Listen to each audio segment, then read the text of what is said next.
Hello, everyone. Thanks for coming and jumping in on this channel. I'm really excited for today's guest. This has become a friend of mine, and his work is fantastic. It's unique, it's a niche. And so I want to welcome Michael Montoya from the Drawings of Bigfoot. Michael, thanks for being here. And I have to say how incredible your stuff is. I mean, it's just mind-blowing to me. And when I kind of started this whole process of, I grew up here in the Pacific Northwest, which we have these so many sightings and culture, and it's become something that defines the personality of our state and Oregon as well. Your stuff just pops out at me because it seems so personal and real. And so I just really thank you for taking the time to be here to talk a little bit about what you do. And I'm looking forward to this discussion. Thanks for being here. Yeah, thank you so much for having me. Thank you for the kind words and thank you for all the support you've showed me. I really, really appreciate that. I genuinely do. Absolutely, it's my pleasure. Absolutely, my pleasure to do that. And thank you for having me on. Yeah, we're all in this together, right? We all come at it from a different point of view, and I think that's pretty cool. So, if you haven't checked Michael out on YouTube, just type in the Drawings of Bigfoot. We'll talk again about this at the end. There will be a link dropped below. You can just click on it. And also, if you're listening, because we have listeners today, because this will be on a podcast, we will be describing some of his artwork, and we'll get very detailed, I should say, because you may just be listening and you won't be able to see it. That being said, I will put some links in there as well, so you can go check out his artwork, go back and listen to it, and kind of look at the drawings that we're looking at. I'm really excited for this. So, Michael, before I jump in, I've got a set of questions that I love to ask guests. But before I do, if you would, just kind of a short little brief intro to you and who you are and all the good stuff. My name is Michael Montoya. I'm a tattoo artist and amateur filmmaker based out of Tucson, Arizona. And for several years now, I've been drawing Bigfoot. I got into doing composite sketches, working with witnesses, doing composite sketches of creatures that they've seen in the woods as well as the desert a couple years back. And and since then I've been working with people from Arizona to California to Washington, Colorado, Alaska, all over the place. And it's been so far it's been such an incredible experience. It's a very unique way. It's a very unique way of I don't know if research would be the right word, but just of learning, learning about the physical appearances of these creatures by way of the witnesses. Sure, absolutely. And I'm assuming that because you go around and talk to different people, that every story is unique, but that there's kind of this overall feeling of wonder is I guess that's the best word that I would use, because I just think it is full of wonder. And when you're doing something so detailed that you do, and we'll talk about the process in a little bit, I'm assuming that you did. Well, let me ask you this: is there one in particular story of somebody you met, and we'll just hit this right out of the bag here, somebody that you met that the story just popped out and kind of blew your mind a little bit? Yeah, I mean, a good chunk of them are just that. It's every single time you sit down and you talk to somebody, you're just drawn in. I hate to compare it to something like, a series or something like that, but the best analogy I could give is when I was younger, when I was a teenager. This is going to age me. I was a big fan of the Arsenio Hall show, and I remember at the top of every episode when they would show the guests, I would, and if I didn't recognize any of the guests, any of the comedians, like, oh man, I don't know any of these people. But once I started watching it, I would always remember that I'd watch it from beginning to end. I just liked it would just pull me in. And this is a lot like that. Even if it's something, a story of somebody seeing a creature run in front of them, it was just a split second while they were driving across the street. Mm-hmm. It just seems like, okay, but how much could you really get out of that story? But we end up sitting down talking for hours sometimes, because a lot of times it's not necessarily about the story itself. A lot of times, you mentioned the word wonder, the whole wonder aspect of it, and that is definitely there. The fact that there are all these, nooks and crannies in our world that not a lot of people are aware of yet. it's exciting, it's scary, it's all of these things, and it's addicting. You want to know more, so when I first got into this, there was a great deal of wonder. I got into this by way of when I would tattoo people. Tattooing, for every tattoo I do, you have to design the piece. And designing the piece, I mean, depending on the piece, could take hours, it could take days. You're spending a lot of time drawing. I'm drawing constantly. And while I draw, I like to listen to people talk. I like listening to podcasts. I always have my headphones on, and I would just listen to different Sasquatch podcasts. And there's something about, for me personally, when I'm drawing and listening to somebody tell a story, I'm like hyper paying attention. I'm really absorbing what they're saying. It's almost very meditative. Mm-hmm. And so I would sit there and I'd listen, and I would listen to these descriptions of the faces, of the hands, of the body, of the proportions, all these different little details. And I just had to get them out of my head. So I started drawing them, and I started drawing what I would listen to.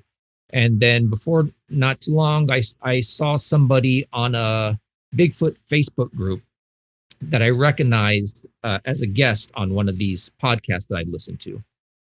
So I reached out to this person and I said, "Hey, this is who I am. This is what I would like to do. If you want to meet up, I'll come to you. It doesn't cost anything. And I want to learn. I want to see what you saw. I want to help you put this on paper." And this person said, "All right." And I was off and going, and never stopped. I started studying different techniques of forensic artists, of forensic sketch artists, their lining of questioning, the way that they do everything, the process of which you conduct this whole thing is everything. It's huge. Mm-hmm. So getting into this, there's a lot of wonder there, but you learn really quickly when talking to these witnesses that there's a great level of trauma that a lot of these people are dealing with. Again, even if it's something that they saw across the street, way down the way, and they were in a car, and it was a split second, and they didn't even have time to process the whole thing. And even then, there's trauma behind seeing something and your mind being rewired in the drop of a dime, not knowing how to process that. You questioning yourself, did I see that? I couldn't have seen that, but you saw it. You're the one that saw it, but there's something about your brain that's not letting you hang on to that. And when you do, if you are a person that is able to, I saw it. It's right in front of me. I saw its eyes. I saw its teeth. I saw the veins of the grapes that were around hanging in its teeth. I saw that, like, all these details. A lot of these people face so much ridicule by their closest friends, by their spouses, by their children. Oftentimes they develop drinking problems. People end up losing jobs. I mean, it really does a number on people on so many different levels. I've worked with children. Actually, I sent you a drawing. We'll get to that at some point, but I did send you a drawing, one of which is by I worked with a 12-year-old kid, and that one is one I've never shown before. Okay. I did that. But so in terms of, ones that really stick out, there are certain ones that stick out for different reasons. Sometimes it is very much the creature, sometimes the way the creature looks, certain details. Sometimes it's the story, and oftentimes it's the the trauma. I mean, I was working with a witness a couple weeks back out in your neck of the woods. And at one point in time, me and him were just hanging out. We are just standing in this hallway waiting for somebody. And he was going over when he saw this creature when he was a little kid. This guy's a really big guy, like bodybuilder, like really big dude. It towers over me. And he was just talking about him and his dad had seen it. And while we were in the hallway, he just kind of started trailing off a little bit, and his voice started getting a little kind of quiet like this. And he was talking to himself, and he was just lost in thought. And it was almost like he forgot I was there. He forgot where he was. He was just in thought, thinking about this moment. And then he just started, and under his breath, he just started going, I thought I was gonna die. I just thought I was gonna die. And he was just quiet for a second. Then he just goes, yeah. So when my dad, and I don't even think he realized that moment happened, but those moments are the moments that really, they break my heart, that gets really sad. So can I spin off on this for a second? Because I just had a thought and I want to know what you think about it. We talk so much. I mean, mental health is something that we're really trying to work on in this country, in this society, in this world. And I truly believe in people seeking help when they need it. And even if they don't need it, I think it's an amazing thing. I wonder, with all these stories that you're telling me, it's the trauma and all of this. And I hear, I mean, you and I have heard other podcasts or interviews or witness accounts where there is trauma. And most of the time they say, I wish I never saw it. I wish it didn't happen to me. You have your other people that will go and hunt for it, and then they have their experience, and then they change. Wow, maybe I shouldn't have hunted for it. I wonder if there's an opportunity for people to actually, because you can't really talk about PTSD when it comes to cryptozoology or the hidden. Yeah. And because can you imagine speaking with somebody, a professional psychotherapist or psychologist or somebody who's a counselor who dealing with trauma, and having to say, well, this all stemmed from seeing a Bigfoot. And let's say you're that person and you work for the government, you work for the city, you work for the state, you have a social service job, you have children. You think the counselor is going to listen and go, holy cow, this person needs, my help because they saw a monster in the woods and they need help with that trauma? Are they going to go, tell me more about this monster you saw in the woods? Right. This person who's in charge of children on a school bus, or this person who is a blah, blah, blah, you name it. I mean, so much stuff can go wrong. You're right. It's, again, where do these people go? Where do they go? I know there's a woman named Claudia Ackley. The name sounds familiar to people out there. She was the woman who made headlines a few years back.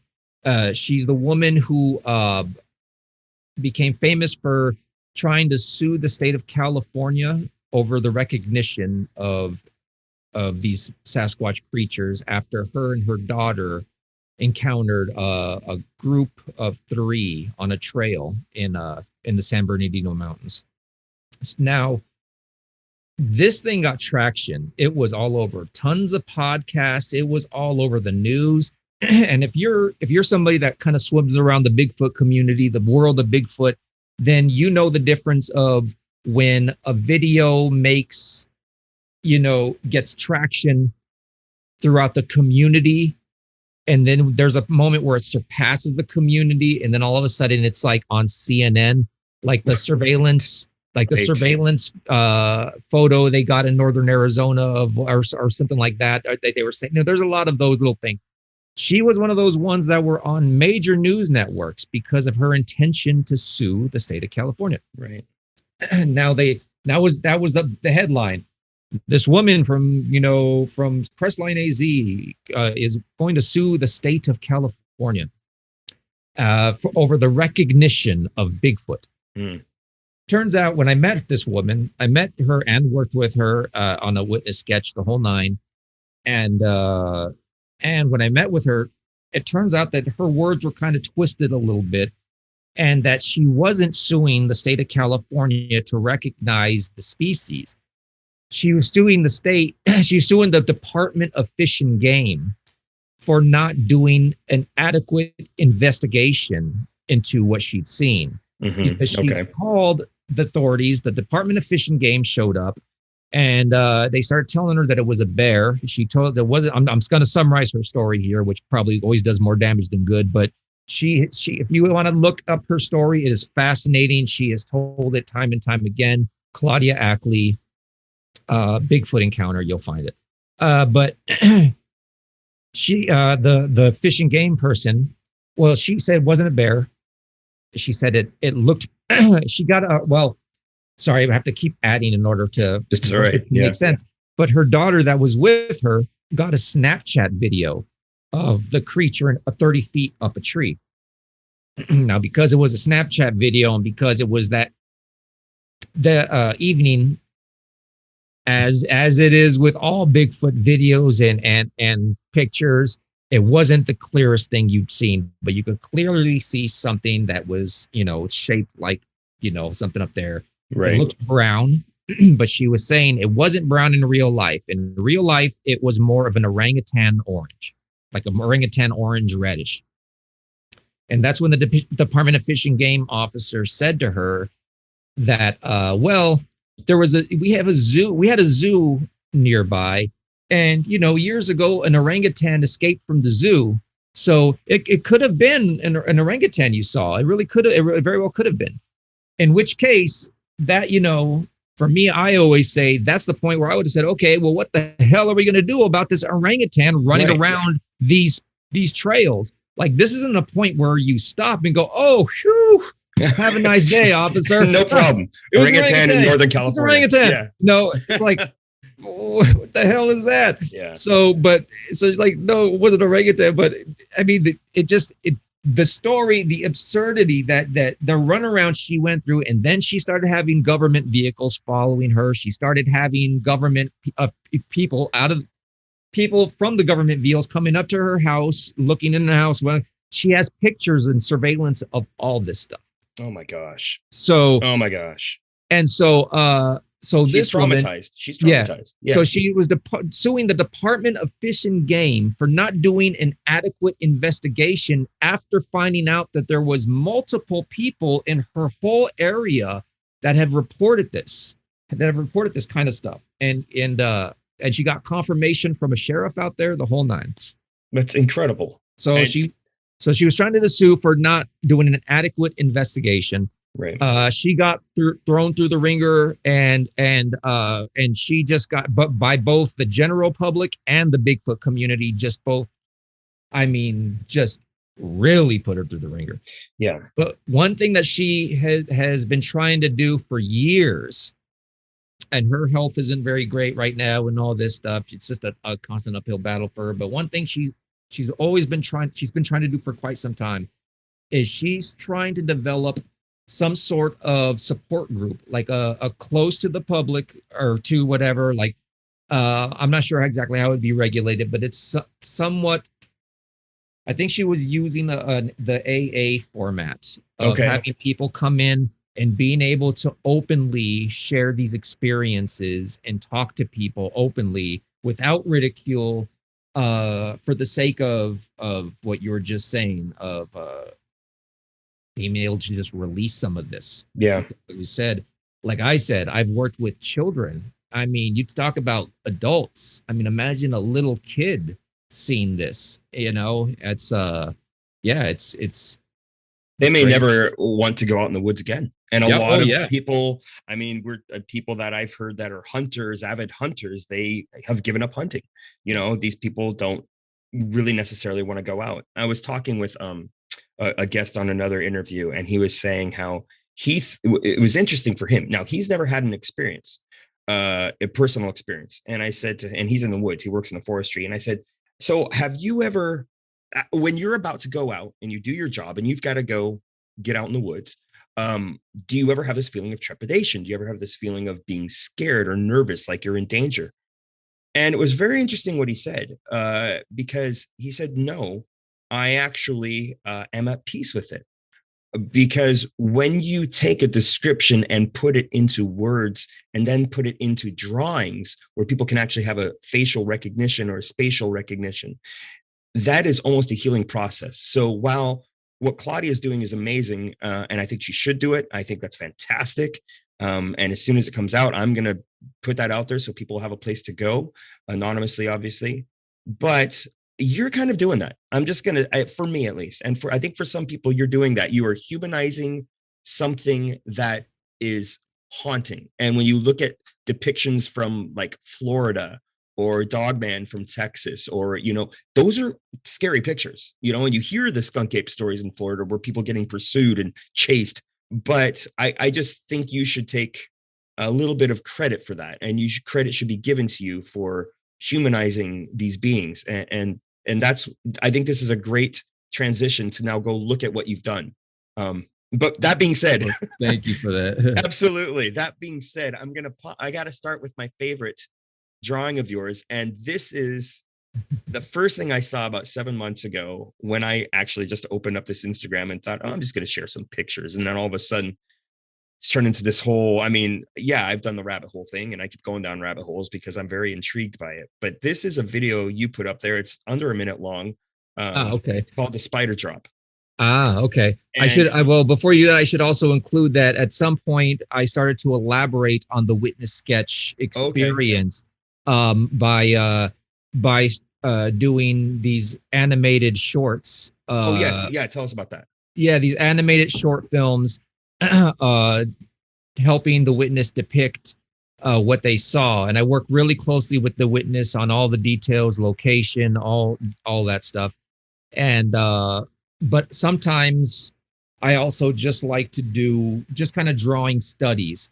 For instance, the whole spider drop or the spider crawl, for those of you who have never heard of that, there's been quite a bit of reports of seeing these creatures down on all fours, almost their bellies almost touching the ground, but not touching the ground, and their legs sprawled out like a spider, and they're crawling.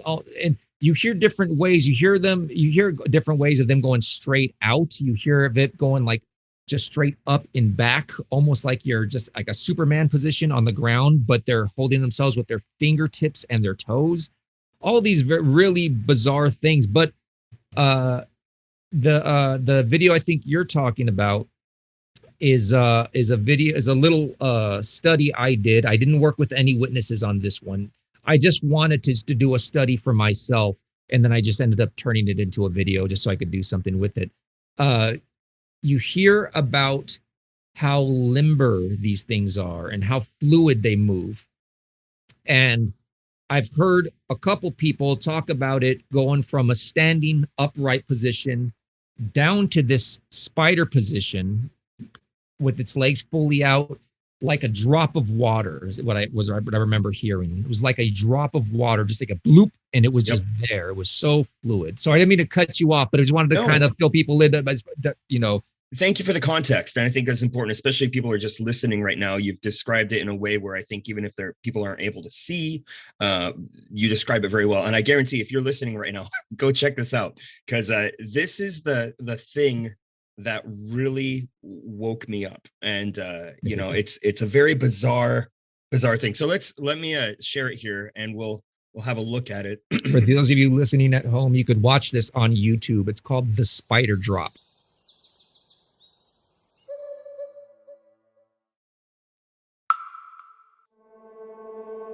It was stretched out to the side on its hands and toes. It wasn't just on its hands and feet. It was like a spider.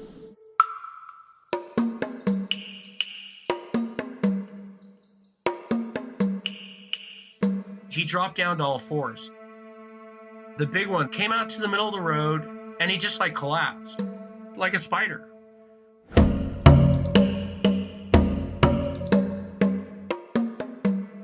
The chest was not touching the ground. It was looking right at me.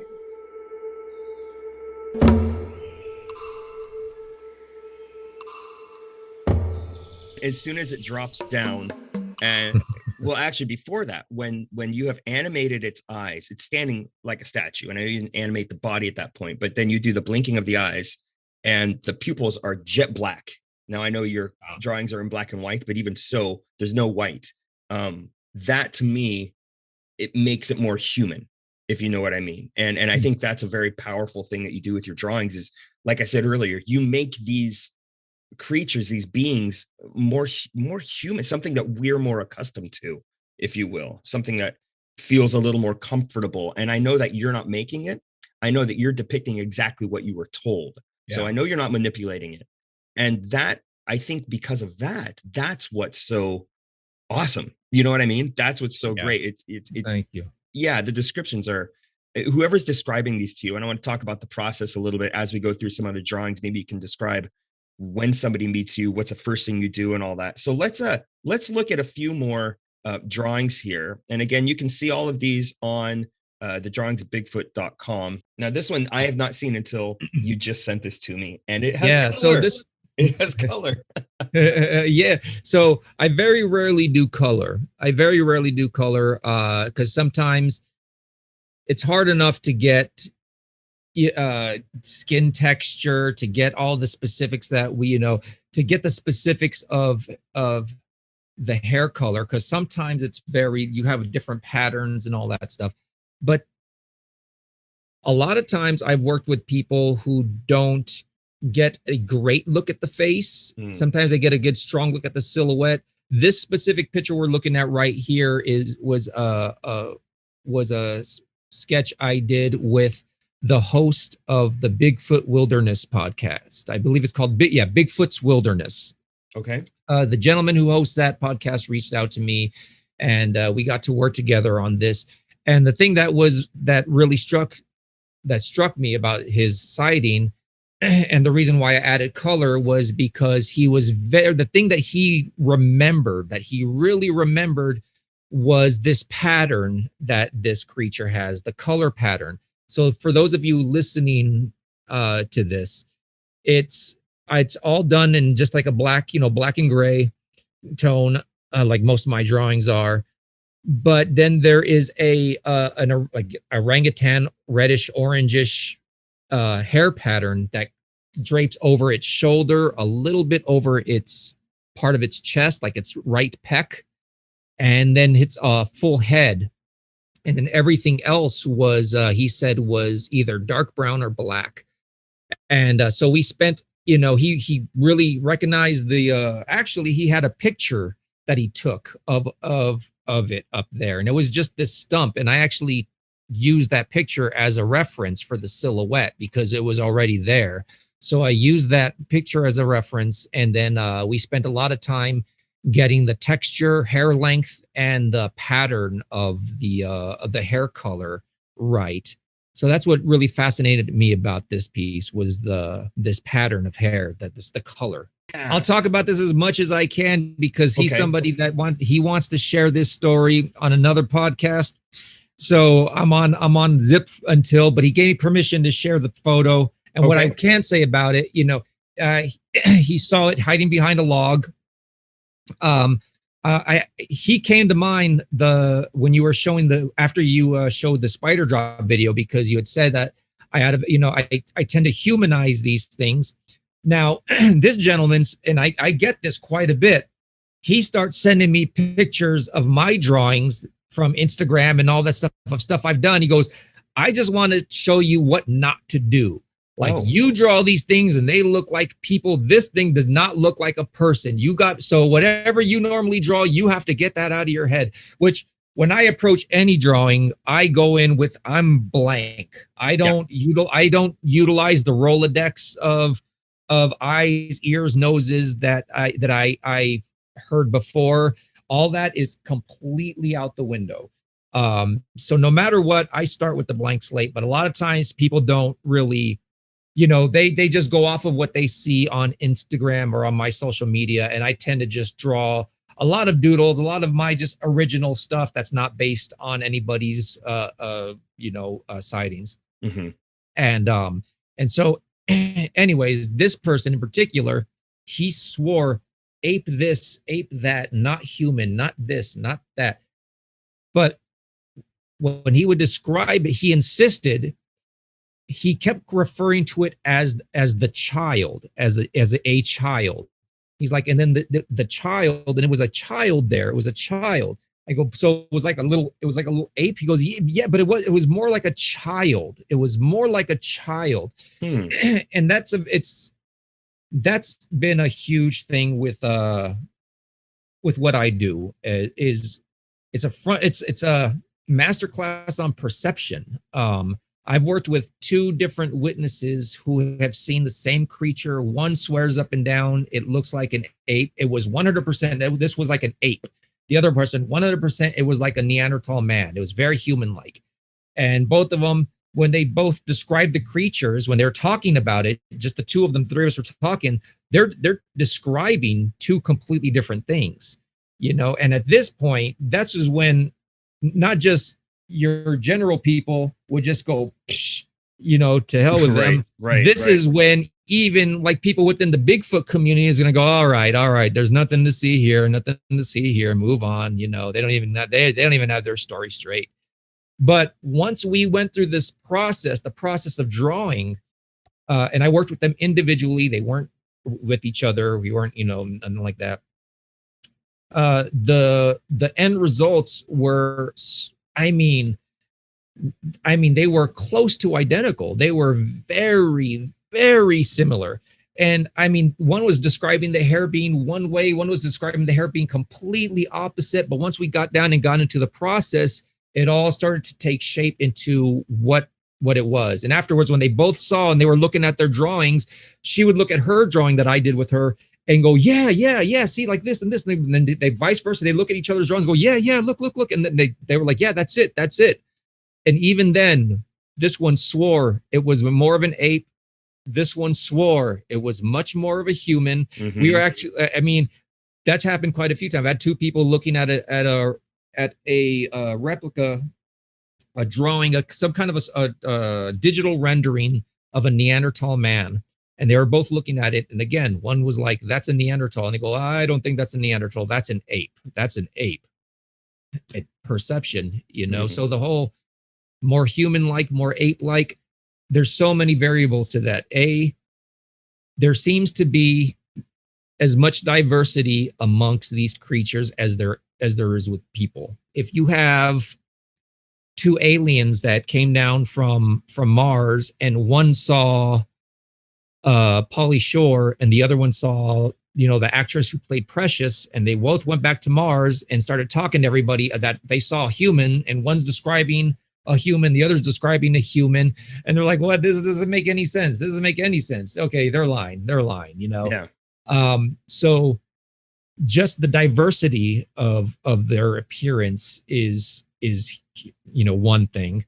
I really do I really am convinced that some do look more ape-like and some do look more human-like.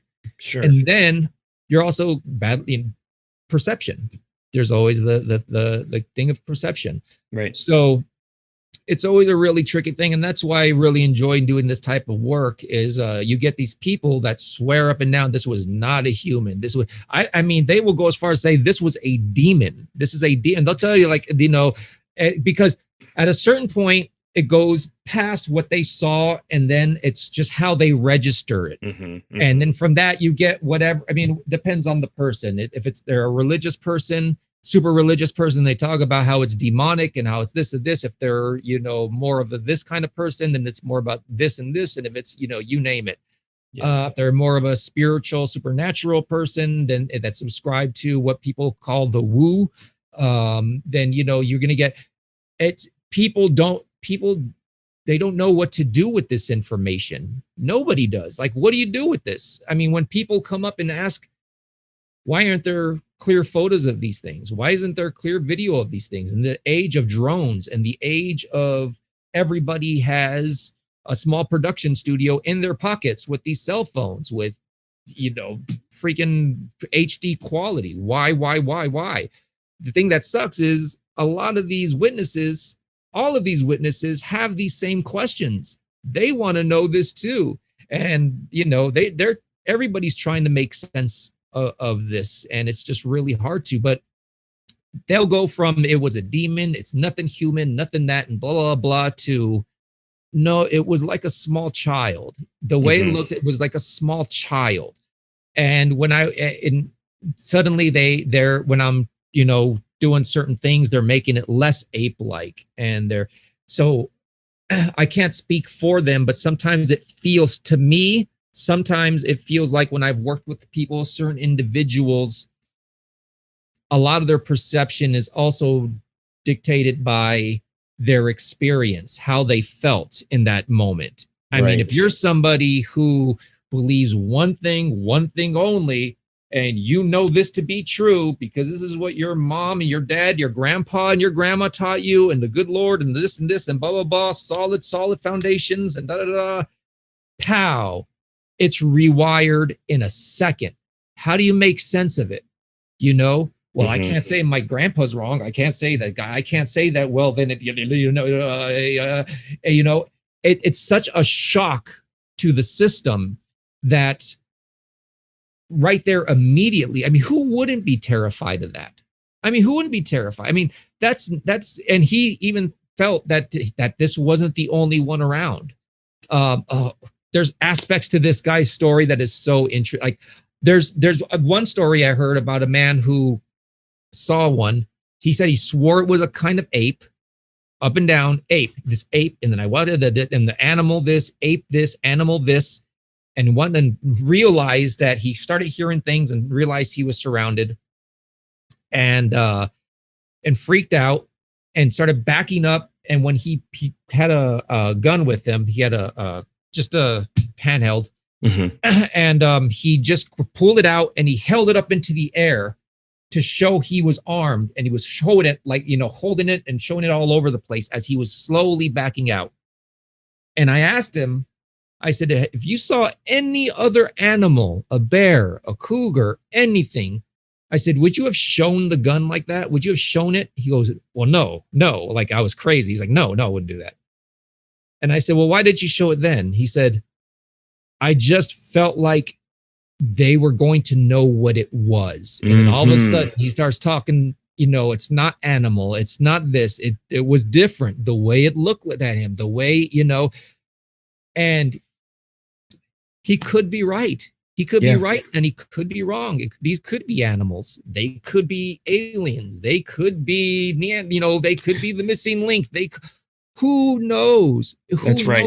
This whole thing is wackadoo. I mean, the best we can do, the best thing I feel I can do is to listen and try to do my best to put on paper what these people saw. But this individual saw a young one that we're looking at this drawing, and he referred to it as the child. Well, I want to go into another child. I found another picture here that I thought was interesting. This is a mother. I believe it's a mother. Maybe it's not, with a child on its back, like a piggyback. Tell us about this one. Well, this one, there's not much to this one. This one was this was probably the beginning of last year. And this is just an original piece that I drew. Yeah, this is just an original piece that I do. I was just kind of messing around with different. Oftentimes, what I do in this, in this one particularly, you see the brow ridge, and there's this kind of little circular hairline, and the child on her back has that as well too. The circular hairline, and was something that I heard a lot of. I heard about on with a few different witnesses, and a lot of times when I hear about certain things, that tends to leak over on other drawings, because then that's when I sketch just for fun, when I just want to sit around and draw one of these creatures, then I'm able to access my mental Rolodex of all the eyes, the noses, the hairlines, hair lengths, all these different that. and kind of, put that on the paper and experiment. And oftentimes those are the things that I'll post. And this is one of those. Well, the hair is incredible because it's long on the mother. It's long and it's shoulder length, and it looks like somebody that just kind of got out of the water and it's hanging down, or it's messy hair. It needs a good blowout. but that's and then you do these incredible highlights, and again bringing that different element, like the gentleman that waved his gun in the air, where he wouldn't do that with a bear or a mountain lion or what have you. There's this different connection, and this drawing brings that different connection out even more. Like for example, I look at a picture like this and I feel like I'm not looking at a picture, I'm looking at a portrait of a person.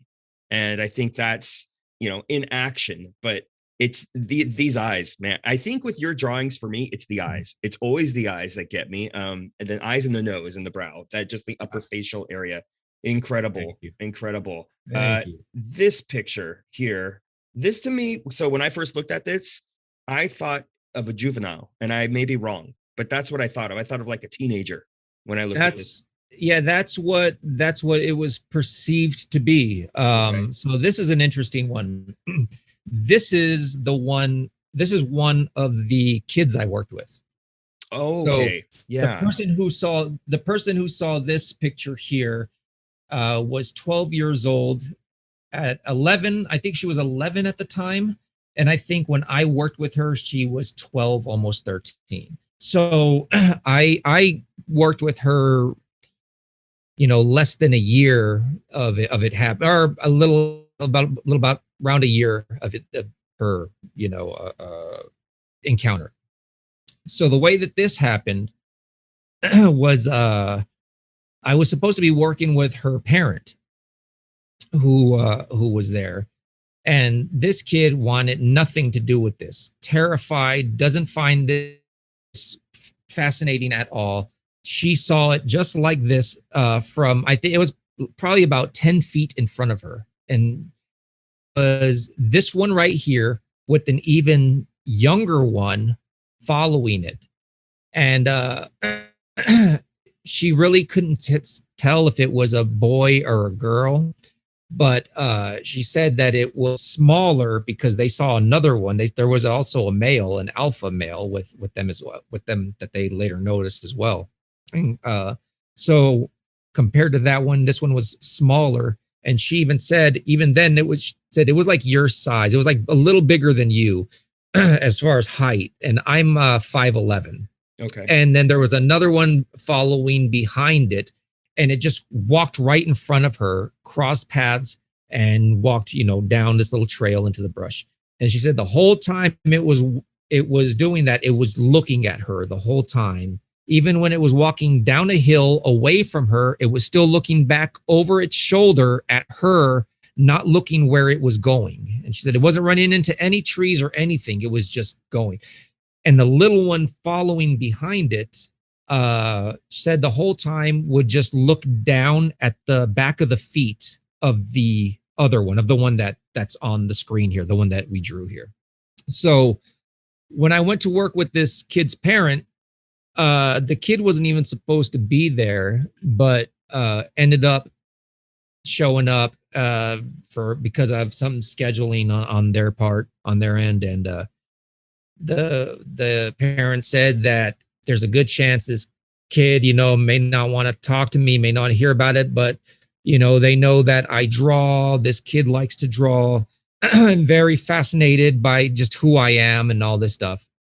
So the kid was hanging out while we were having lunch and we were talking, and the kid was going through my iPad, which is, I drew a lot of my sketches on the iPad, and looked at saw a certain creature that I drew.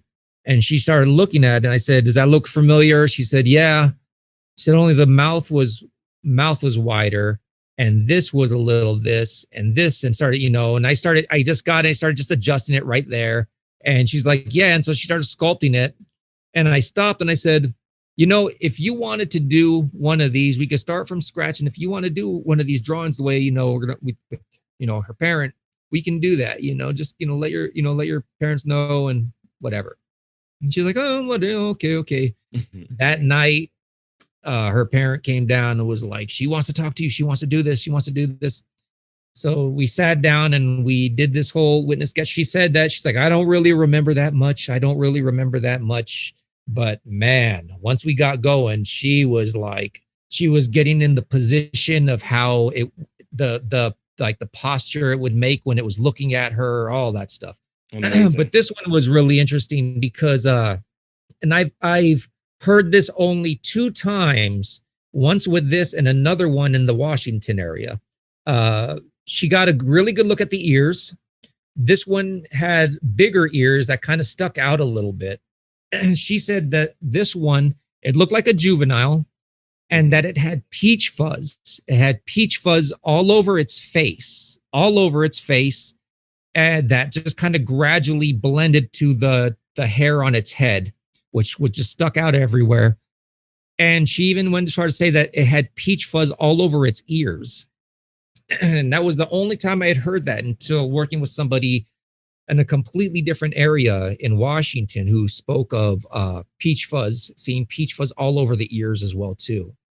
So I thought that was something very interesting. So when you see a parallel between 2 people that don't know each other, different parts of the country, and they start describing something that is incredibly similar or like a trait of these beings, where do you go in your mind when you hear something like that? I mean, it's exciting. It's fascinating. More so anything, it's fascinating. Mm-hmm. At this point, me personally, I've never had an experience with this creature. I've never seen one for myself. So, however, I am very convinced that these creatures exist because of the nature of the work that I do with these witnesses. I believe them. I 100% believe them. I don't just believe that they saw something. I believe they saw exactly what they say that they saw, which is whatever this creature is we're looking at right now on the screen. I believe this kid saw this. Me and her sat down for 4.5 hours, and it's one of those things is to what do you do with it? It's not like you could take it somewhere. It's not like you could, it's just one of those things. It's not like I really need this to convince myself these things are real. They must be real because this is what the kids saw in California. I'm already convinced. So to me, it's just more so I start thinking about things like when, you see people that say they've seen smaller ears. Okay. Well, you say people that say they've seen no ears at all whatsoever. Was that because their hair's longer, or if some of these creatures have ears that are covered with hair, is that going to make it that much harder to see the ears? Again, the peach fuzz, I've heard that a couple times too, with the peach fuzz all over its face, especially with juveniles. Mm-hmm. So again, I just started thinking, well, what does that mean? Is that because of the type it is? Well, because within this specific family group, because this one right here was seen amongst a family group, and the adult male did not have any hair on its face at all whatsoever. Its face was completely bald and had gray skin, but also had bigger ears that stuck out like this one, but didn't have peach fuzz on its ears. They were just bigger. And almost so hereditary. Again, it's like it looks like a hereditary. Yeah. So as far as the ear thing, yeah, possibly. And as far as the peach fuzz, is it because that's just its type? Is it a hairier type, or is that something that falls out as they get older? Who knows? Right. But yeah, I mean, all that, it sounds, I often say that my research into this whole field is by way of speaking with witnesses. And a lot of it is just that kind of stuff, finding these patterns and putting them together and just kind of, exploring it and just learning for myself. I'm not taking all this and running with it saying, I've stumbled upon an absolute. There are no absolutes within this whole deal. These are all ideas and theories.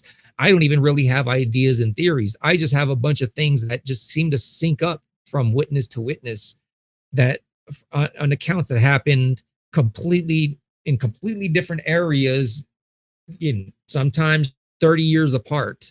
And one person's talking about the peach fuzz on the ears, others person. I've never heard that before. I've never heard that on podcasts. I've never heard that on anything like that. And that, and there's quite a few things that I've heard in that respect that are just really unique and that just pop up here and there. Yeah. But yeah, it's one of those things. It's incredible. What do you do with it except for just try to share it and try to share it with other people, and hopefully that it'll be valuable somewhere, somehow. Do you feel maybe like this was helpful for her if she was having trauma or if she was scared or anything? Do you think her expressing it possibly helped her? For this specific individual, this kid, her mom told me specifically that it was really helpful in a certain respect. I think she wasn't allowed to have people, like kids at her school weren't allowed to spend the night at her house, like by their parents. Kids' parents wouldn't let them spend the night at her house because that's the family that saw Bigfoot. It was like this was not a cool thing to her. This was not whimsical. This was something that she hated. And I think just having somebody listen and that believed her meant a lot to her. Absolutely. At least that's what it seemed like, because once she saw that I believed her, I was listening, there was no ridicule. I mean, this kid was she was into it. At that point, she was trying to get it all out. Whereas before, she was just very just timid. Yeah. But as far as helping her not be afraid in the woods and all that stuff, I doubt it. She can't even throw out the trash in the front yard by herself in the daytime. Bless her. Once it's nighttime outside, she has to close all the windows. She can't have any windows open. I mean, it's really sad. If she happens to listen, or her mother or father happens to listen, or if she's watching this, I would just say to this individual, as a father, hold on, this is tough, and everybody goes through hard things in life. And just because some people don't believe you doesn't mean it's not real. And I would say to this person, there is love and acceptance out there, and there are people that will listen. And Michael, you've been one of those people for her, and that's a huge gift. I mean, regardless of all the drawing and sketching, which is what we're about today, regardless of that, you listening, you giving somebody an outlet. I don't know if you've ever thought about it this way, but from an outsider point of view, that's how I would look at your art. Your art is not just sketching. Your art is giving people an answer, giving them hope, and giving them an ear and validation. And I think that's a pretty powerful thing, man. And I truly hope you can embrace what you are doing for these individuals, because as you will say, and most people will say, there's not a lot of people dropping their full name out there. In fact, that a lot of them won't even drop their real first name, and that's because of the ridicule.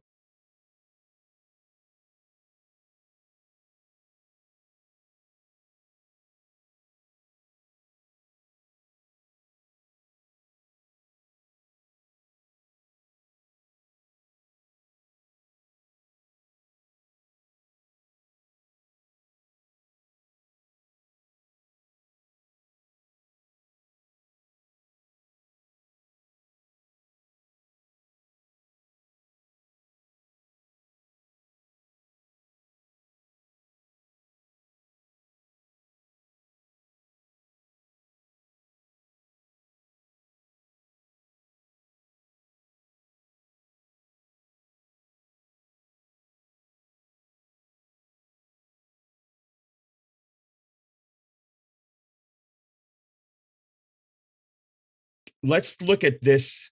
Now, this is the one I bought from you. I love this. I don't know why, but why this one? I don't know. This is old Grayface. Is that right? That's his name? Yes, Grayface? correct. Yeah. This one, and we have so many more to go through. So I'm actually going to just go through this real quickly here. Yeah. The eyes. I know I've talked about this before, but the eyes in this one are very interesting because you've got the black pupil, you've got where the white would be, and there is some coloring there. There is some stripes. You can see the outline of the entire cornea, the whatever, I don't know, what do you call it? I feel that part of Yeah. biology. But Yeah, according- yeah. So these eyes, Iris. yeah, the iris, yeah, these eyes are fantastic, and it's almost like you picked up on eye shine a little bit in here. Little bit, I have some other I have one that I'm going to be posting hopefully soon of a witness sketch I did from northern Arizona, Okay. and it was like eye shine, and I was able to we were able to really get that really good. It's powerful. But yeah, as far as this guy here in the eye, I mean, the eyes are something I've always been fascinated by. Mhm. I've always been fascinated by the eyes. Fascinated by the eyes. I mean, yeah, that's the thing with. Oh, I should mention that you mentioned you bought this particular piece. I should mention that I do sell original artwork on the website, thedrawingsoфbigfoot.com. And that money goes towards me being able to go and work with other witnesses and things of that sort, projects that I have in the works. I have a documentary that I'm starting. I'm in the beginning process of working on. If you enjoy the animated stuff that I do on the YouTube channel, you'll really like this documentary. I'm looking forward to it. Really like this documentary. So I'm going to be speaking a lot more about that. Might be doing some crowdsourced stuff for that. Excellent. I'll be pushing that for you too. I'll get awesome. those links That'd out be there. Great. And we'll come together as community here. But point being is that I never sell any witness sketches, any of the composite sketches that I've done with witnesses. So if you see anything for sale on the website, you can know for sure that is an original piece that I came up with from my mind. I'm just sketching, and again, when you ask what I do with it, when you get all this information, the ears, the this and this, like when you get what do you do with that? I guess this is what I do with it. I put it into my artwork as well as pass it on. I share it. So when I work with witnesses, that is always free. I don't charge witnesses for this. It's a service. Again, if you start doing this, if you're an artist that starts doing this, you see right away you're dealing with people that are dealing with a lot of trauma, and you feel almost it almost feels gross asking them to pay you for that because you're saying your advice to the small child. I mean, your words, really great words for the kid. I mean, one thing that I always like to tell witnesses is especially ones that is fresh, like it happened fairly recent, even though they know it, I always like to assure them, say that you are not crazy. You are not crazy. You saw what you said you saw. And I've met tons of people who have seen this. And even when we're going through them, we're drawing and things like I'll do the ears I'll use the ears as an example. For instance, if I'm drawing something, they say something about the fuzzy ear, let's say, and then I'm able to tell these people, I've heard that before. Like, really? Yeah. Yep. I've heard that. I mean, the connection of witnesses in that way is huge. That witness there's verification for that person there, knowing that somebody else saw that same little detail on something else far away, so again, another form of validation. Form of validation. So you mentioned you bought this piece. Thank you again for that. If people want to buy stuff, that's where you do it. I'm not saying this right now to plug it. I was just more so bringing this up right now to let people know that none of these are witness sketches that I am selling. I don't sell witness sketches ever. Sure. Okay, let's go to another one here. This looks like mid-drawing, but this is one that you can purchase as well. And I love this because this reminds me of a Da Vinci drawing. Do you know what I mean? It reminds me of I can't remember what it's called, but the outline of the man and how it shows part of the face is done and the rest of it's mid-process. And this is also one of my favorite pieces. And I love because it shows the profile and it shows the conical shape of the head. And again, it shows the facial shape where the nose is. And there's consistency within your drawings, and you say that you hear consistency, but you're also listening to personal detail, so you're not manipulating what they're telling you. And that's what strikes me as interesting is, again, we've talked about this a lot today, but the consistency between these descriptions and how they look, and people might say, well, that's just his drawing style. Well, it could be, but it's also how you recreate these depictions, and I think is incredible. One thing I've thought about doing on my Instagram page is posting it may be in the stories or something, but one thing I've thought about doing, because you're right, you have to always take into consideration drawing style. But I was going to do a bunch of different sketches of different types of people, just regular people, maybe some regular animals, so they could see in those sketches if any what stylistic characteristics bleed into all these other things that aren't Bigfoot. So that way it'd be a little bit more helpful to identify that aspect. You know what I mean? Fantastic because idea. I try to keep myself out of it as much as I can, try to keep my sense of creativity out of it. But nonetheless, I'm still drawing. You know what I mean? Sure. It's still it's just natural. Absolutely. It's like hiding your trying to disguise your handwriting style, I guess. Right. A couple other profile pictures here. This one to me looks female. Mm-hmm. This one to me looks male. Yeah, I don't know if that's true. I call these two him and her. Him and her. I love it. This would be interesting to put over like the him and her towels in a bathroom, or like on a I don't know, but I mean, now I'm dating myself, obviously, but I just love the him and two her, pillows. Yeah, the two pillows facing each other or something. They are very cool drawings. I really appreciate that. Now, I wanted to stop on this one. This is a foot that is mid-lift, about like the weight is shifting to the front leg, and this is the back leg, and it's focused in on the foot. And I know many people talk about how the footprints work, why it's different than a human footprint. And this sketch really shows how the possibility of many theories of the anatomy of the foot and the bone structure works. Can you tell us a little bit about, I mean, obviously I'm looking at that lift mid-foot down in the back. Yeah. So for those of you listening, this is just a close-up of a big foot. Not a big foot like a Sasquatch whole body. I mean, literally a giant foot is right in front of us. That's right. Like he said, mid-lift. This was just a little study I did. I just wanted to kind of see the whole mid-tarsal break that you hear a lot about. Humans are built a little funky. Like our frame, the way our body is, it's still a work in progress. We're still kind of evolving ourselves. And that's why, the way we walk is the way we distribute weight is very funky. The way we distribute weight is, we step with our heel first. The weight kind of comes up towards your pinky toe, then kind of goes towards the ball, like the ball of your foot, and then goes up to your toe as you're stepping. It kind of does that kind of motion.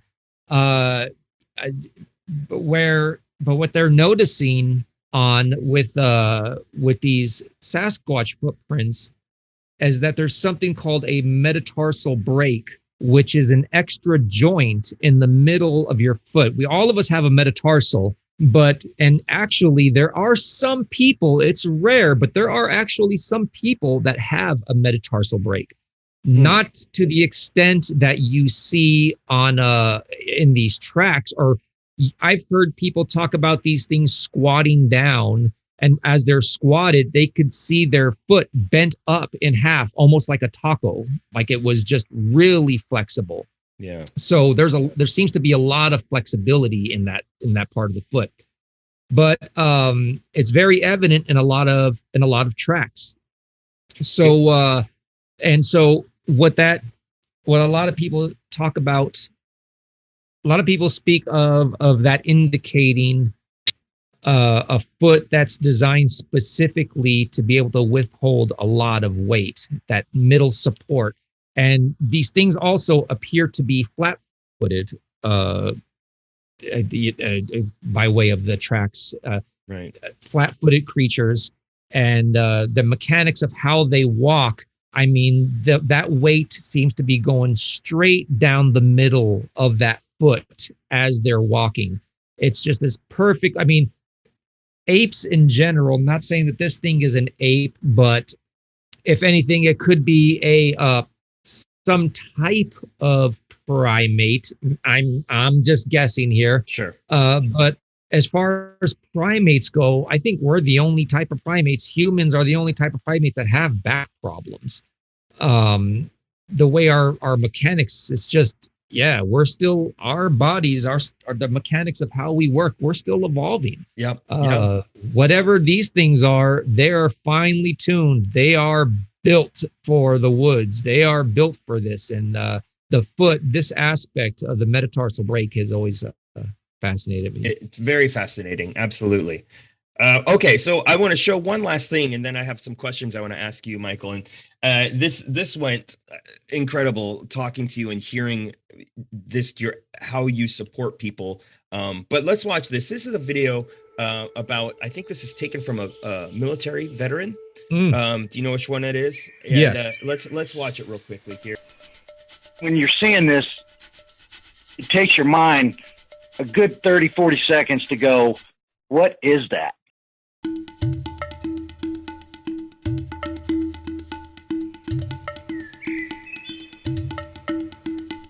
It's getting to be dusk, and we're going up this hill. All of a sudden, police helicopter up above us says, "Oh my God, what is that?" I said, "Driver, stop. Turn on the lights." Right in the middle of this field are 4 monsters that I never thought would have existed. State police said, "Go ahead and move in." And I said, "What does that mean exactly?"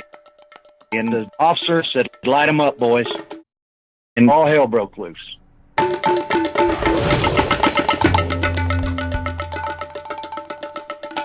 Next morning, I said, "What happens now?" This lieutenant colonel said, "You guys go home." And I said, "What do you mean we go home, sir? Did we do something wrong?" He goes, No, sergeant, you did everything we asked you to do." And then he walked out. My mind is a bit blown by that one, because that kind of refers to a little bit of military involvement. What caused you to want to recreate that story? That story, I didn't work with that witness personally. That was on a podcast that I heard.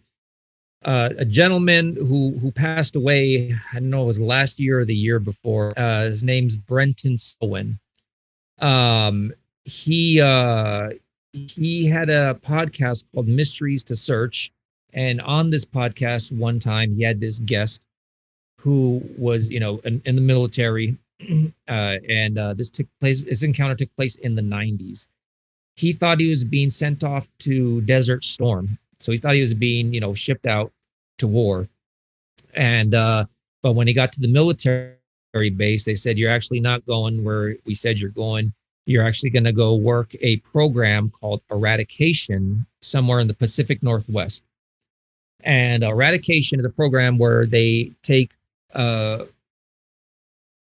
government. I'm sorry, they use some soldiers from the U.S. military and they have vehicles, like you said, certain tanks that have been broke down of a lot of different things and stuff.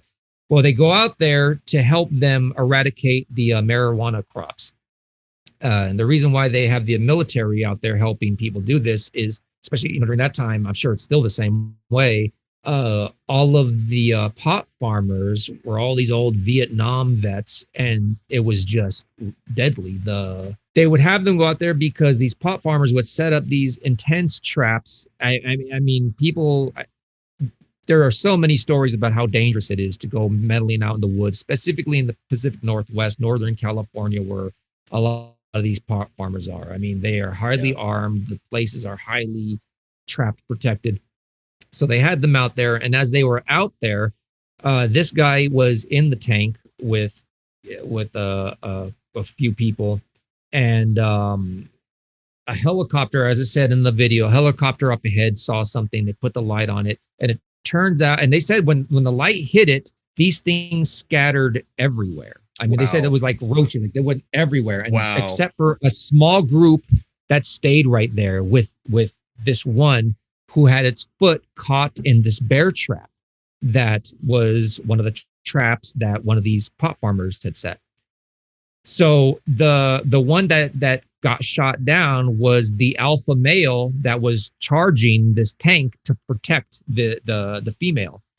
Now, when this thing screamed at it, I mean, this story goes on and on. That what I animated there is nothing. I mean, and it's easily the most graphic story I've heard, because these guys were ordered to go around and shoot each individual 5 times in the head to make sure that they're dead, and to make sure that it could penetrate their skull 5 times each. And now, when he goes into the detail of all that, I mean, this story was so haunting, and it was told by somebody who did not find an ounce of wonder in this. It was like, and then this was somebody who was clearly messed up from this. Also, afterwards, these people were sent to the hospital, and there was hazmat suits. There were people in hazmat suits, that biohazards, their clothes were put in biohazard containers, all that. He felt incredibly sick that night, and it took a couple days for him to get right. Now, again, this thing was screaming and roaring right at them. He said he could feel it in the pit of their stomach right away. And he said that after all was said and done, he started feeling very sick. Now, keep in mind, they had all the, biohazard suits on. They put their clothes in biohazards. They were so worried about all this stuff. They kept them isolated for a while in these rooms, hospital rooms. And I think this is before people did the studies on infrasound. Now we know a lot more about infrasound, but I think this took place before those studies. Right. Anyways, this person's story, not only that, the way he would talk about all the military stuff, when you hear military men talking, sometimes it just sounds like another language, especially if they're talking to another military person. Yes. When I was listening to this person's story, I had to kind of look up stuff to see what he was saying. Now, this is somebody I just listened to. That's it. But the story was haunting to me, so many different levels. And for a while, it was my go-to to show people. If I was on a road trip and people were like, so, this Bigfoot stuff that you're into, do you have any stories? Do you have this? And I will put that story on, and I'll let them listen to it. And somewhere in that story, when it gets to the point of where these things are being shot, and it's so graphic, it's horrendous. Oftentimes that's where I will stop the story, and I'll turn to the people who are listening that were, kind of teasing me about all this stuff. And I'll turn to them and go, don't worry. Remember, don't worry. This guy's lying. I mean, he's lying. This isn't real. He's a liar. Remember, you're listening to a liar right now. Yeah. And they look at me like I am the most disgusting human being for saying that. But then they stop and realize, like, oh my God, I just emotionally defended this person. Mm-hmm. And sometimes I go, you see that? Do you think they're lying? And they don't want, and a lot of times they don't even want to say it. They don't want to say it. And I go, all right. And I just press play, and there's something about, I know a lot of people say that you can't really put a lot of weight with witness encounters as far as legit, as far as with research and all that kind of stuff. Right. But I don't know. I tend to disagree with that. I know researchers that were researchers for 20 years and just started podcasting during the pandemic, and they say they've learned more during the pandemic than they had that whole 20 years of research just by talking to all these different people. There's value in what these people witness. There is a lot of value in their experiences. I mean, tons of value.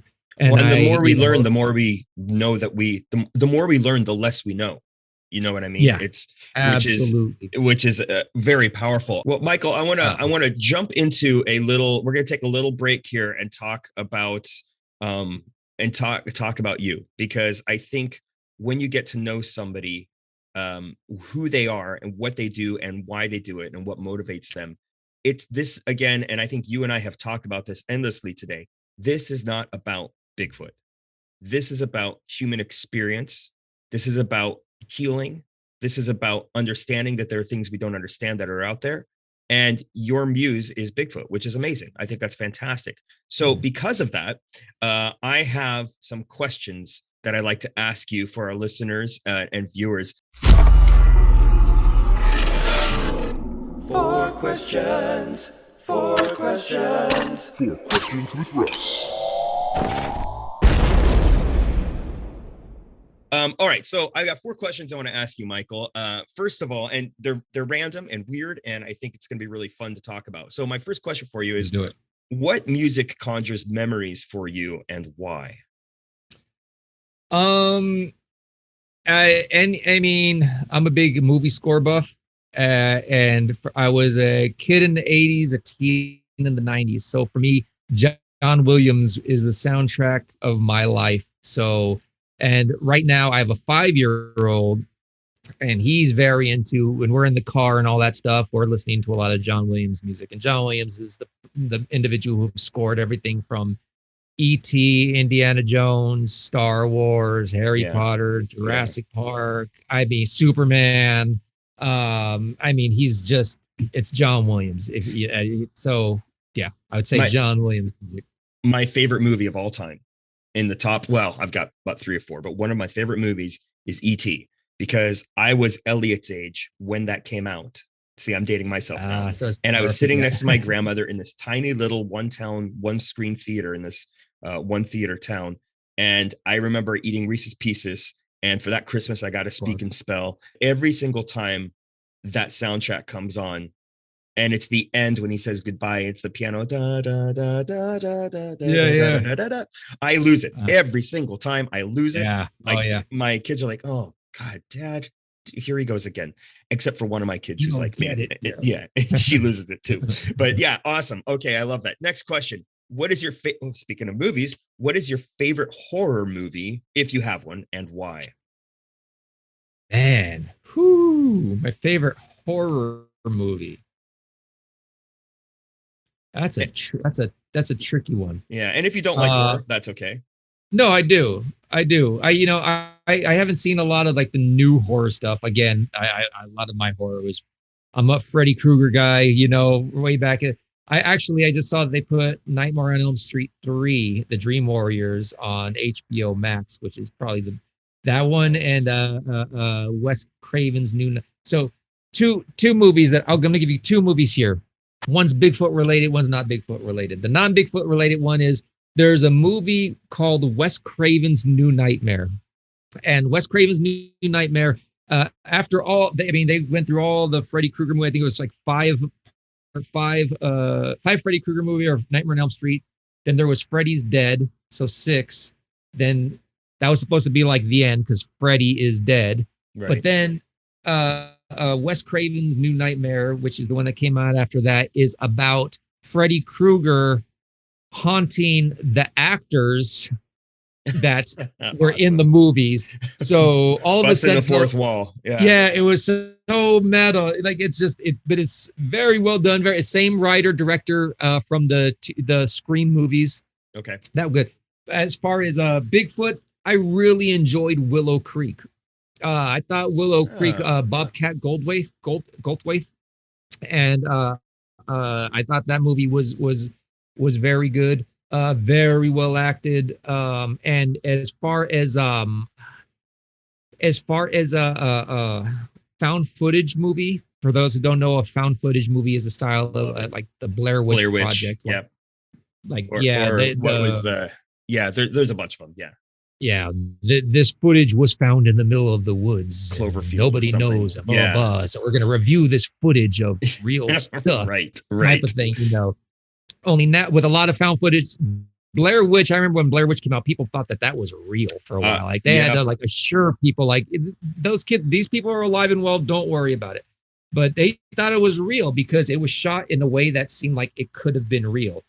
A lot of these type of movies since then, I mean, the first thing they do in the movie is they establish all of this electronic stuff so they could kind of make it look like a regular movie. Like they're like, hey, let's go through our stuff. Hey, I got a GoPro. I have 3 flying drones. I have a blah blah blah. I have a this. So now you have like a conventional setup of any kind of movie. You have all the Willow Creek is not that. Willow Creek as a found footage movie plays incredibly well. It plays like if this footage was just found in the middle of nowhere, this is what it would be like. And I just thought so for people that want to see like a Bigfoot and have like a big old like a big, I mean, I don't want to give stuff away. This is more of a creative thing. I think it's probably the best found footage movie I've seen. Okay, excellent. I love that. In your spare time that's not related to drawings and doing what you're doing and tattooing, what do you like to do? What do I do? What do you do? Or do you just do this all the time? And that's okay. All the time. It all kind of bleeds. It all kind of sinks into each other. Me and my wife have a company, Sparrows and Sombreros, and a lot of my artwork goes to that. So if I'm not doing Bigfoot stuff, I'm doing that. Right. And it's, I have to say, I follow that on Instagram and it's, you get some great artwork on there. I love it. I think your T-Rex character is my favorite one. Thank you. The guy with the little short arms. If you're a movie fan, a film fan, I've a lot of nerd stuff on there. I recently just drew a Jeff Goldblum T-Rex. How cool is, I haven't seen that. A few of these. So, but yeah, about hanging out with my son, listening to John Williams, I mean, yeah, I think I go by the philosophy of trying to create work out of stuff that I enjoy doing. Like, what is it that I do anyways? And how do I, find a way to get paid to do that? I love it. Okay. Last question. This one's a bit deep. If you could go back to any time in history, where would it be or what would it be and why?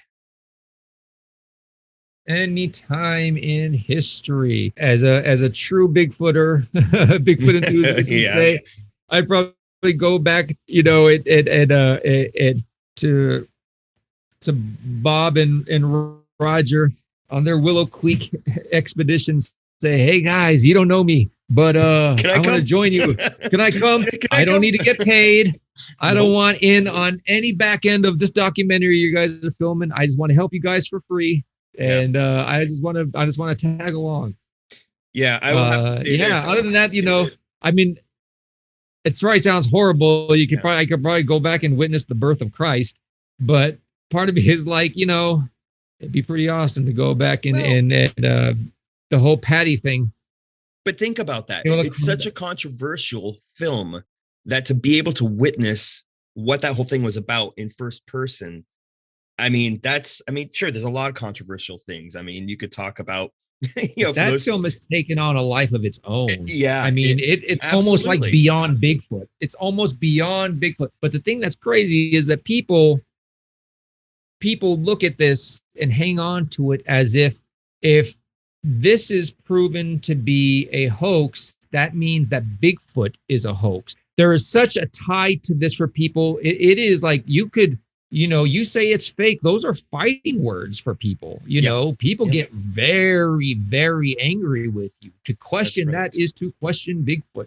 And so, yeah, that in the JFK assassination. I almost said that one. I almost said JFK. That was, if I agree with you. It's taken on a life of its own, and when it comes to, I mean, I don't know. I don't know whether Patty's real or not. I have heard everything that everybody's heard. I know I just watched a documentary last night called Making Apes, and it's literally a documentary about the making of the Planet of the Apes, specifically about the makeup effects. It's about the makeup artists of the Planet of the Apes. And they talk about that stuff. And they bring that up because that's like one of the number one arguments that people use as far as the technology of the this and this was not available. Even the stretchy fabric that you would need to make a suit like that. I mean, yeah. For me, I don't know if it's real. I don't know. I wasn't there. I don't know Bob Gimlin. I never knew Roger Patterson. I don't know.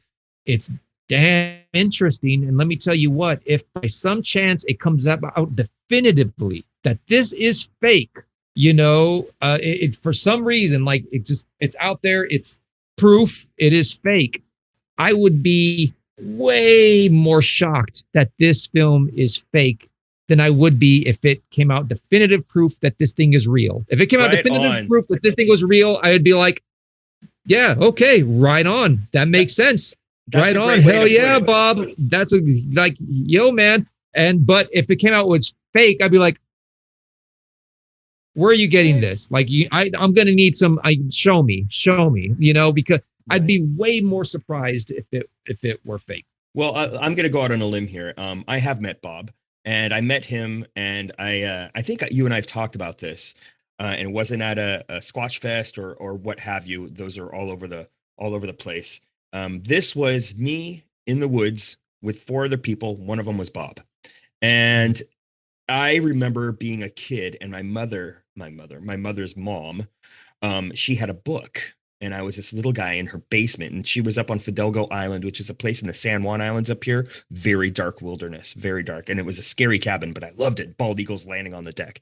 But I saw this book cover, and it was at that moment my older brother kind of went, haha, I've got something to hold over him. And he did. It was awesome. He played the greatest pranks on me, but all loving like a big brother does. So I don't hold that against him. He's a fantastic big brother. But I remember that moment seeing Bob and Roger's film. And I will just say this, without, digressing too much into this, having spent even the little amount of time I did with Bob, and people that were there with him and myself, he is a genuinely amazing person. We talked about Patty maybe for a couple hours. The rest of the time, we sat around the campfire drinking hot cocoa out of cell phone range, and we talked about his raising horses, working in lumber yards. He used to keep pet rattlesnakes in his pocket. Bob Gimlin is a man that was cut. He's cut from a completely different cloth. That's right. He's a breed of person that doesn't really exist much anymore, And I've heard, and again, I've never met this person, but I've heard a lot about him. And again, the reason why I say, I can't say definitively, I believe this and blah, blah, blah, is the same. It's that clear state of mind that I have to have no matter what. Right. I'm always, but that is one of the biggest arguments for that film is Bob Gimlin. The man is beloved. The man, but he wasn't for 30 years. He wished it had never happened to him because he was ridiculed and his wife was ridiculed, and he lives a 2-hour drive from me is where he lives. But, and I believe he was even offered $2 million. I don't know, it was $1 or $2 million. $2 million to quote unquote admit that it was, that it was a hoax. Yeah. And again, Bob Gimlin is not a wealthy. He's a rancher. The guys are right. He would break horses. I mean, if anybody's going to jump on that, that would be the time to do it. That would be the time that this film of theirs would pay off. It was right there. Get that $2 million, but he didn't. Right. That's right. He didn't. He didn't. I mean, amazing.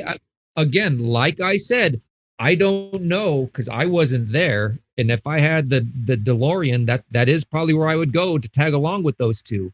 Yeah. But again, I love that. If it turns out somehow, some way that it turned out that it would be fake, I would be way more shocked at that than, whereas I wouldn't really be shocked that it turned out to be real. It'd be more like, yeah, makes sense. Yeah. Makes sense. Look at the hip bone. There's new 4K resolution thing. Look at the hip bone as this thing's stepping. You can see that, and that the more this thing is put under the microscope, the more solid the foundations become.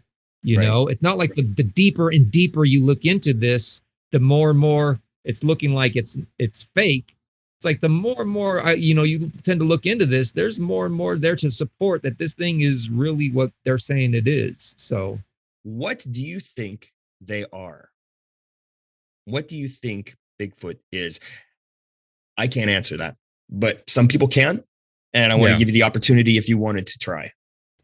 This is how I always T-bone this question. First off, the answer is I don't know. Mm-hmm. I don't know. I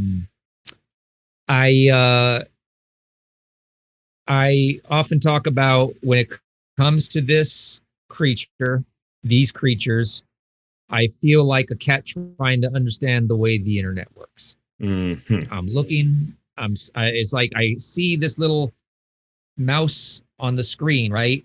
And I'm trying to bat it to try to catch the little cruiser on the screen. And I'm even looking behind the screen to see if I can catch it back there. But there's just an element of this whole deal that's just so bizarre. I have no idea what these things are. I have no clue. However, what I do know, if I can't say what I do know, but what does appear to be the case is they don't need clothes. They don't need toilet paper. I say toilet paper because look at what happened to every grocery store once this pandemic hit. Like that was the biggest concern. Like that's where people went, toilet paper. Yeah. Like, like I gotta wipe my ass. These guys don't. Yeah, like these guys don't need toilet paper. They don't need fire. They don't. They're able to. I mean, they're just so one with the woods. Us, we can't survive anywhere unless we are able to take it over. The ground level, the underground level, the skies, you name it, the airways, like we spread. I mean, so much so to where like we freak out if we don't have toilet paper to wipe our asses. Right. You know, right. Bigfoot don't have that kind of thing. Whatever Bigfoot, whatever these things are, I mean, they're nothing compared to the weirdness of us. What the hell are we? You know, like we are very odd. That whatever they are, they're natural. Mm-hmm. They are incredible. When people say it's unnatural, it's unnatural. Yeah, it's unnatural to us in the sense of we're not going to see one in the grocery store looking for toilet paper. We're not going to see one, you know, like doing whatever things that we consider to be natural. And but at the same time, it's clearly not some type of your average animal.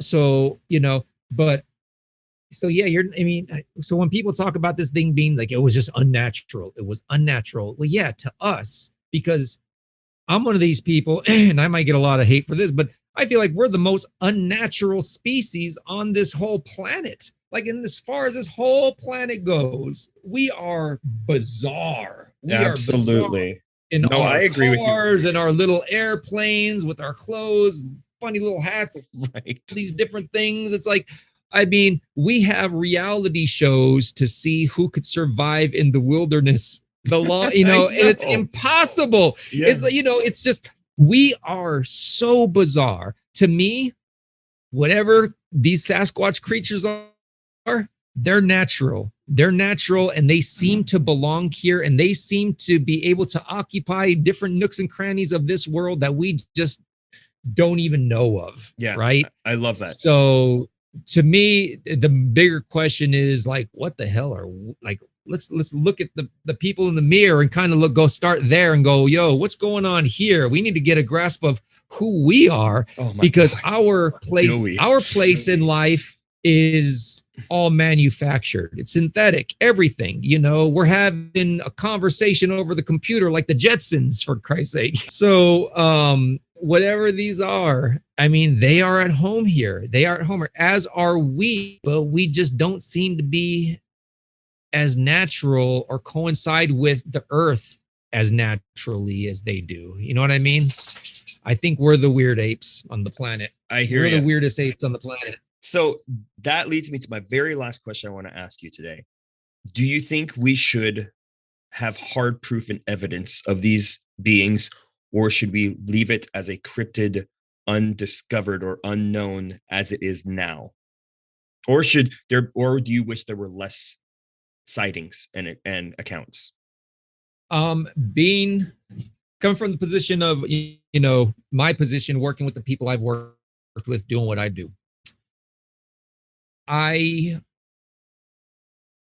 there's a part of me that of course wants to say, leave it alone.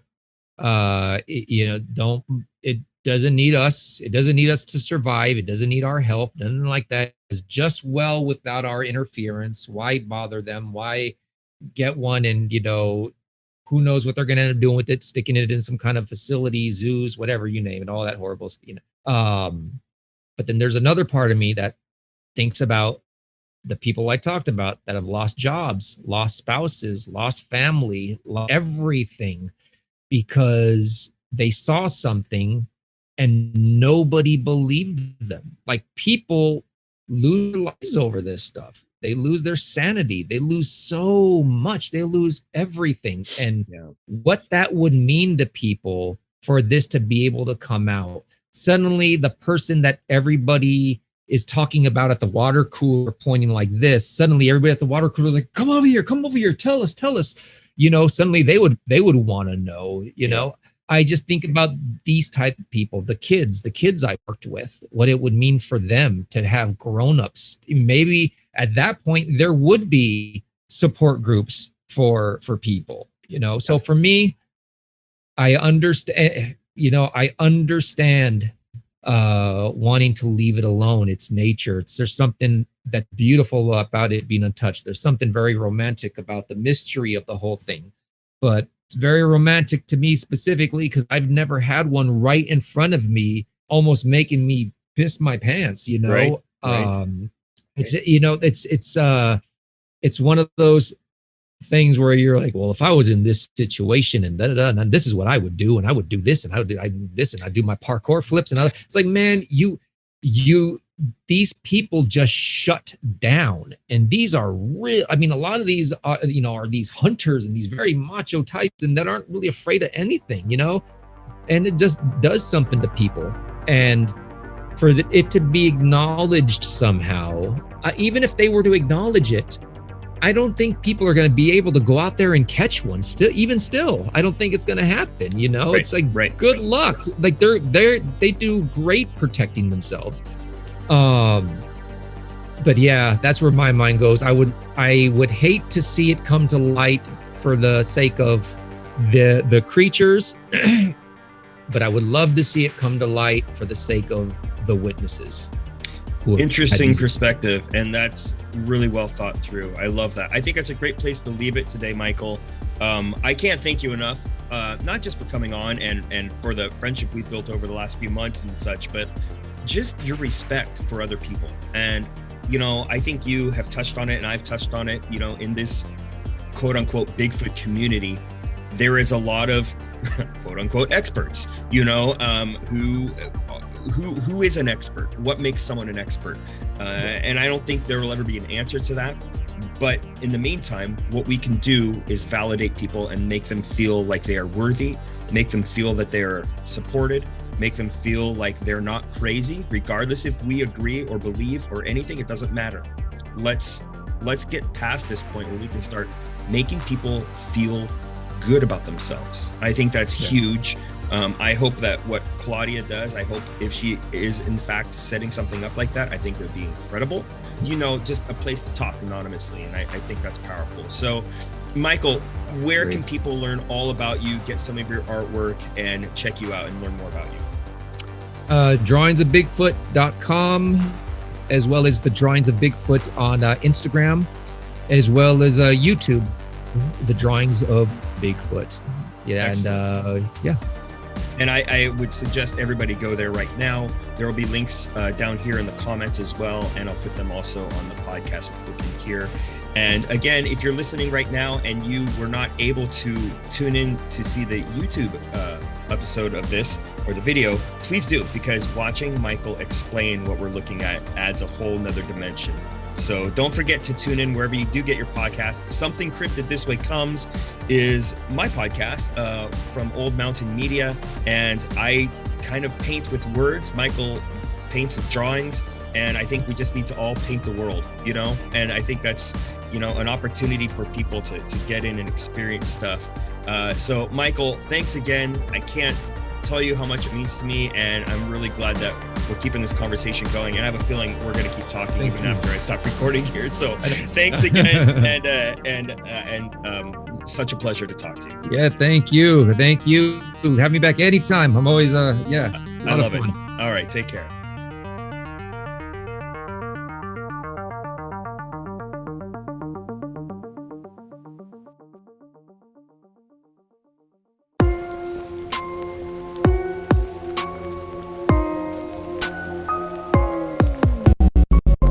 Something Cryptid This Way Comes is a production of Old Mountain Media. Visit us on Instagram at PNW Sasquatch Shadows and Facebook at Old Mountain Media. Something Cryptid This Way Comes.